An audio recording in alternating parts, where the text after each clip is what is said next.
1:5 trade. 15 minutes పెట్టండి ఒకసారి. 15 minutes, let's go. 15 minutes Nifty. Okay, మనం ఈ లైన్ తీసేసాము. బాగానే ఉంది కదా 15 minutes. నేను ఒక అనాలిసిస్ చెప్తా చూడండి. ఇది ఒకవేళ ఇది కిందకు వస్తే ఎక్కడి నుంచి రివర్స్ అవ్వచ్చు అనేది అనాలిసిస్. కాకపోతే ఇది కొంచెం అడ్వాన్స్ లెవెల్ అనమాట.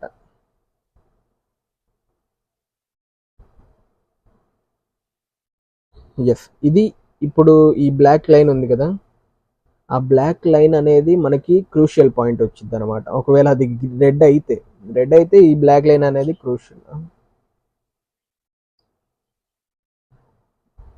అవును, నువ్వే 15 minutes అడిగావు కదా అని 15 minutes చూస్తున్నాం మనం. Yes, super guys. చూడండి ఎట్లా పోతుందో చూడండి. మన జోన్ నుంచి సూపర్ వెళ్తుంది. సి, నేను నార్మల్గా చెప్తున్నాను, అది షో అంటే ఎట్లా, జస్ట్ జనరల్గా ఎక్కడి నుంచి సెల్లింగ్ వస్తుంది అనమాట. అంటే ఇక్కడ నుంచి సెల్లింగ్ వచ్చింది, మనం అబ్జర్వ్ చేస్తుంటే సెల్లింగ్ వచ్చింది. ఇప్పుడు ఈ క్యాండిల్ బ్రేక్ చేసింది చూడండి. అది అంటే మనకి ఇక్కడ కొంచెం డబుల్ కన్ఫర్మేషన్ వచ్చింది పైకి వెళ్ళిద్ది అనేసి. అందుకని మనం ఆ ట్రేడ్లో కూర్చొని చూడొచ్చు అనమాట. కాన్ఫిడెన్స్ డబుల్ ఉంటుంది. కొంచెం మనకి ఏదన్నా స్టాపింగ్ పాయింట్ ఉంది అంటే ఇదిగో ఈ లెవెల్స్లో కొంచెం ఆగొచ్చు. ఇదే ఫోర్స్లో బ్రేక్ అయ్యి క్లోజ్ అయితే మాత్రం సూపర్ ఉంటుంది. ఇంకా ఇదే లెవెల్లో బ్రేక్ అయ్యి క్లోజ్ అవ్వాలి ఇదే క్యాండిల్, మళ్ళీ సూపర్ ఉంటుంది. ఎట్లా ఉంటుంది సూపర్. 16 minutesలో 94 వ్యూస్ వచ్చినాయి. That is good to see. ఆ రెసిస్టెన్స్ పాయింట్ అనేది దాని వర్క్ అది చేస్తుంది. కాకపోతే మన మార్కెట్ బ్రేక్ చేసిద్ది అనుకున్నాం కాబట్టి ఆగింది. ఓపెన్ అయినమ్మంటే అది గ్రీన్ అయింది చూడండి. దీనికి ఛాన్సెస్ ఎక్కువ ఉంటే రెడ్ అవ్వడానికి, ఒకవేళ స్ట్రాంగ్ లేకపోతే. స్ట్రాంగ్ అయితే ఇదే క్యాండిల్ వెళ్ళిపోయింది, పైకి వెళ్ళిపోయింది. బట్ ఒక 80% దాకా ఛాన్సెస్ ఉన్నాయి అది రెడ్ అవ్వడానికి అనమాట. ఎందుకంటే మార్కెట్ యొక్క బిహేవియర్ అట్లా ఉంటుంది. ఫస్ట్ రెడ్ అవ్వాలి, ఆ తర్వాత గ్రీన్ అయితే అది స్ట్రాంగ్. చూద్దాం, ఈ లైన్ తీసేస్తాను. ఒకవేళ లైన్ ఒక క్యాండిల్ అన్న బ్రేక్ అయి పైన క్లోజ్ అయితే ఆ లైన్ అనేది తీసేస్తాను. Okay, let's see.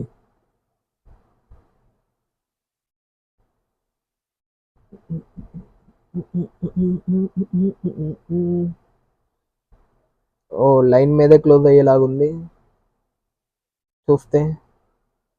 Oh nice, break అయిపోయింది, పైకి వెళ్ళిపోయింది. కాబట్టి ఈ లైన్ మనకి దీంతో సంబంధం లేదు, ఇంకా ఇట్స్ ఓవర్, డన్. ఓకే, ఒకసారి రెడ్ వస్తుంది కదా, ఆ రెడ్ ఆ సెకండ్ లైన్ నుంచి లేకపోతే ఆ జోన్లో నుంచి అది మళ్ళీ గ్రీన్ అవ్వచ్చు. ఓ అయిందా, షట్.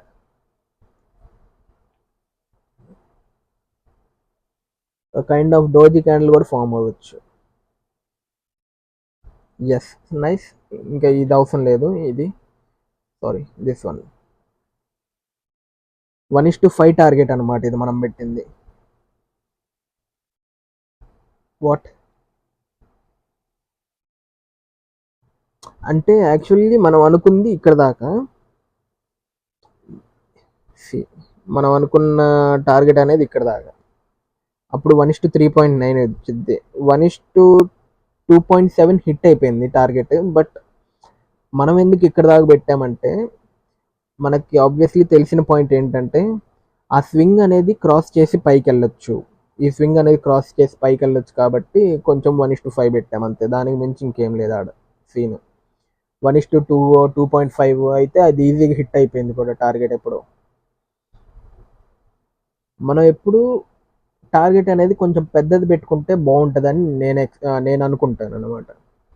ఒక 2-3 స్టాప్ లాస్లు పైన మొత్తం ఈజీ కవర్ అయిపోయింది. స్మాల్ స్టాప్ లాస్ బిగ్ ప్రాఫిట్కి ఏం చేయాలి మనం, అది that is what it is. See, ఎంత అది మనం ఇప్పుడు రెడ్ వచ్చిందని ప్యానిక్ అయ్యి తీసేస్తుంటే ఏం సంగతి.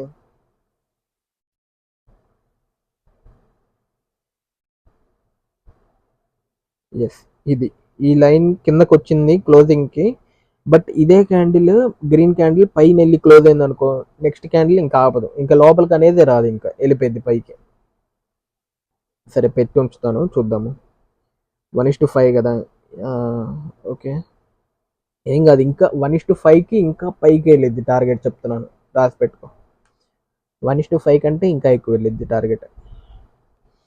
ఎందుకంటే ఇది రీసెంట్ స్వింగ్ హై అనుకుందాం మనం, మన విజిబిలిటీలో ఉన్న హై ఇది. ఈ హై క్రాస్ చేస్తే కొత్త హై చేయాల్సిందే. సో ఇది కొత్త హై వచ్చింది డౌట్ లేకుండా.